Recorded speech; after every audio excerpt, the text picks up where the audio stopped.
This channel does not promote any violence, harmful, or illegal activities. All content provided by this channel is meant for an educational and information purpose only. এরপরে কোথাও BNP বা জামাত তাদেরকে একটু বোধ বুদ্ধি নিয়ে রাজনীতি বা হচ্ছে এই ধরনের পদক্ষেপ, তার কারণ সময়টা 2024 শেষ হতে চলেছে। 16ই ডিসেম্বর পেরোবে আরও একটি, এবং আরও একটি কিন্তু 16ই ডিসেম্বর যখন পেরিয়ে যাবে, ভারত রাষ্ট্র কিন্তু আবারও অনেকগুলো থেকে, কেন ইতিমধ্যেই যেসব ইনপুট পাচ্ছি তাদের যে গবেষণা, বিশেষ করে ডিআরডিও থেকে শুরু করে বিভিন্ন প্রতিষ্ঠান, আত্মনির্ভর ভারতে যা যা তৈরি হচ্ছে আগামী সময়টায়, এটা নিঃসন্দেহে প্রত্যেক ভারতীয় গর্ব অনুভব করে। সমালোচনা সত্য, এদেশে গণতন্ত্র রয়েছে, কিন্তু আমার কথা হচ্ছে এই যে বিএনপি এবং জামাত ইসলাম এইসব তথ্যগুলো কি জানে বা সত্যগুলোকে জানে, না এখন হচ্ছে চোখে পট্টি বেঁধে আনাড়ির মতো খেলতে নেমেছে তারা? না, একদম আনাড়ির মতো খেলতে নামেনি। কারণ হচ্ছে তাদের লক্ষ্যটা তো মসনদে বসা।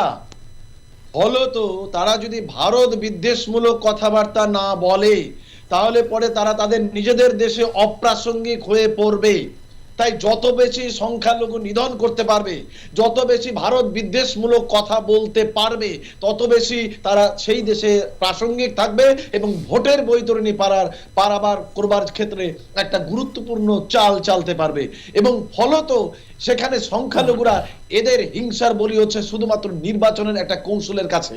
এবং আমি বলবো, আমি শুরুতেই বলেছিলাম যে সেই দেশে পরম্পরা ভাবে সেখানকার হিন্দু সংখ্যালঘুরা অত্যাচারিত হচ্ছে।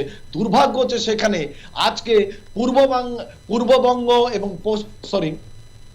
পাকিস্তান এবং পশ্চিম পাকিস্তান, পূর্ব পাকিস্তানের ক্ষেত্রে বাংলা ভাষাকে রাষ্ট্রভাষা হিসেবে স্বীকৃতি দিতে হবে, এই কথাটি প্রথম যে উচ্চারণ করেছিলেন তিনি একজন বাঙালি হিন্দু, তার নাম ধীরেন্দ্রনাথ দত্ত।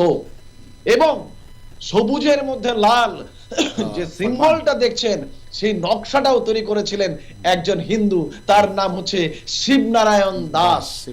এবং পশ্চিম পাকিস্তান সেদিন বুঝেছিল যে হিন্দুদের যদি আমরা নেক দৃষ্টিতে না তাকাতে পারি, হিন্দুদের প্রতি যদি অত্যাচার আমরা সংগঠিত করতে না পারি, তাহলে পরে পূর্ব পাকিস্তান অচিরেই আমাদের বিরুদ্ধে তীব্র রোষ নিয়ে ঝাঁপিয়ে পড়বে।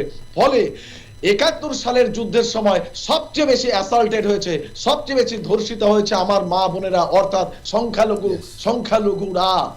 এবং এটা কিন্তু প্র্যাকটিক্যাল।